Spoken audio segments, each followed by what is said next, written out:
With DC's tendency to constantly reboot their continuity, it can be hard to keep track of all the retcons. And even if you can, they're still really frickin' weird. Welcome to Top 10 Nerd. I'm Andrew. And I'm Adam, and today we'll be looking at the top 10 weirdest DC retcons. Let's dive in. Number 10, The Three Jokers. At the bottom of our list is the Three Jokers story. This is because it isn't canon to the main DC universe, but the setup is.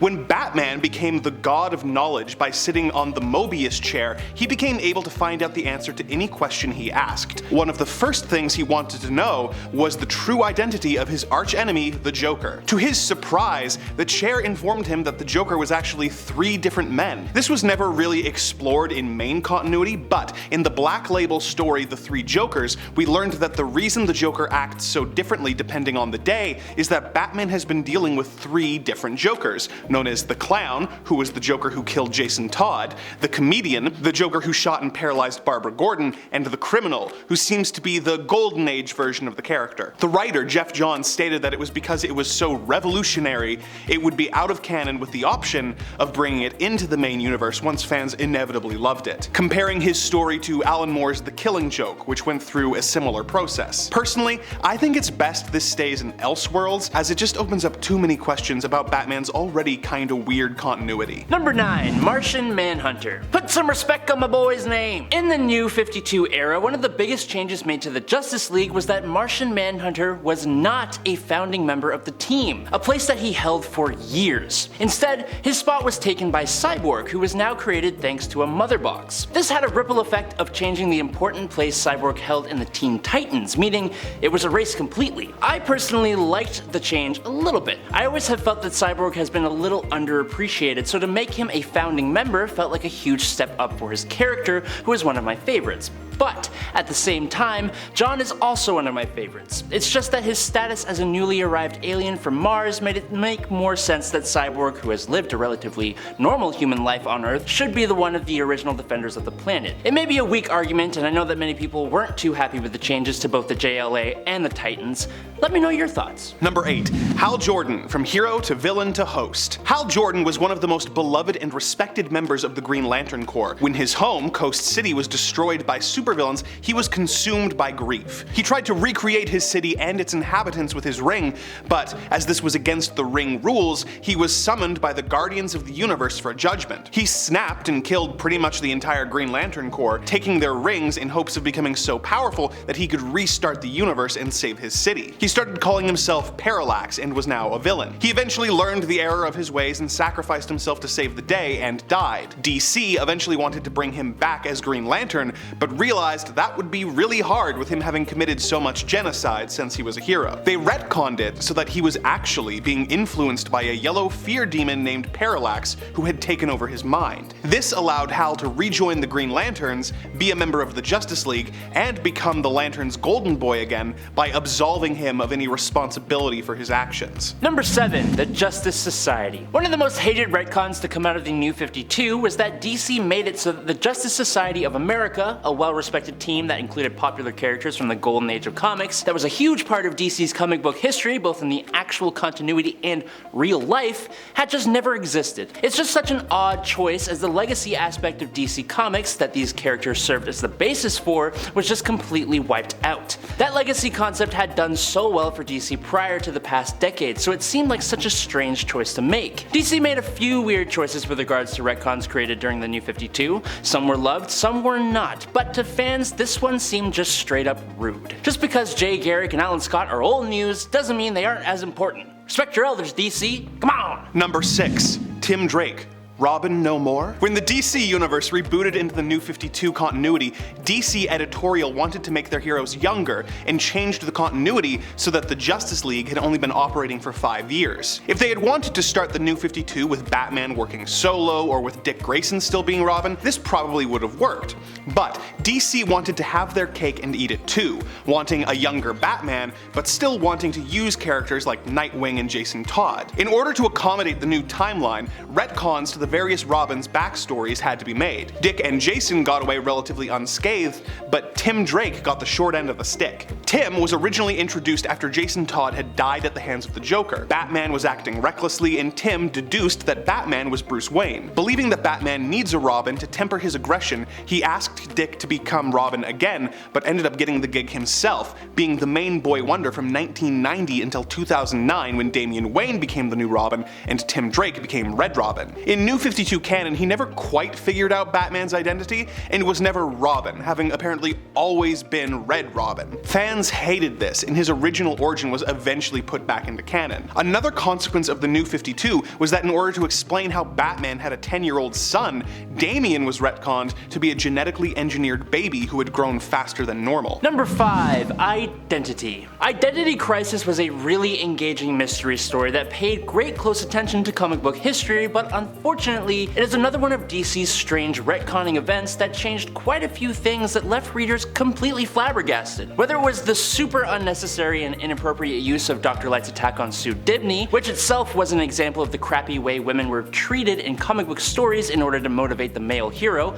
aka fridging, or the Justice League approved mind wipes that seemed kind of evil in the grand scheme of things. Sure, wiping Dr. Light's mind and turning him into essentially an idiot for what he did maybe seemed darkly justified, but wiping Batman as well? It caused Bruce to create the Brother MK1 satellite, which eventually became Brother I and created the OMAX. Catwoman also suspected that her personality shift from villain to basically a hero might not have been her own choice. It caused the villain community to band together over the fear of being mind wiped, leading Lex Luthor to create the Society, and it even caused the falling apart of the Justice League. Also, can DC stop calling every damn event a crisis? I am in crisis just trying to keep track of them all. Number 4. Jay Garrick. Fictional or nah? When Barry Allen was introduced in 1956 as a reinvention of the Flash, they explained that in Barry's universe, the original Flash, Jay Garrick, and all of his adventures were the fictional exploits of a comic book superhero that Barry liked growing up. So when Barry got powers, he took on the identity to honor him, making the Flash a cosplayer. This was retconned in the iconic Flash of Two Worlds story from 1961's Flash number 123, where Barry accidentally was transported to Jay's world. He learned that Jay was in a different universe, and that the comics written by Gardner Fox were actually dreams that he had remembered and written down. As Barry explained, obviously when the writer was asleep, his mind was turned in on Jay's vibratory Earth. This was a weird way to incorporate Jay Garrick, but it also had long-running effects on the larger DC universe, as this is also the introduction of the DC multiverse. Number 3. Jason Todd. Ah, yes, the over-aggressive black sheep of the Bat family. The poster boy for toxic Batman fans everywhere, and the most lazily written Robin of the bunch. At least at first. When Jason Todd first showed up on the scene, after the Robin mantle was abandoned by Dick Grayson, it was downhill from the start. For starters, DC made his backstory almost identical to that of Dick himself. Jason was part of a circus that was attacked by Killer Croc, which resulted in the passing of his parents, and that is when Batman took him under his wing and trained him to be Robin.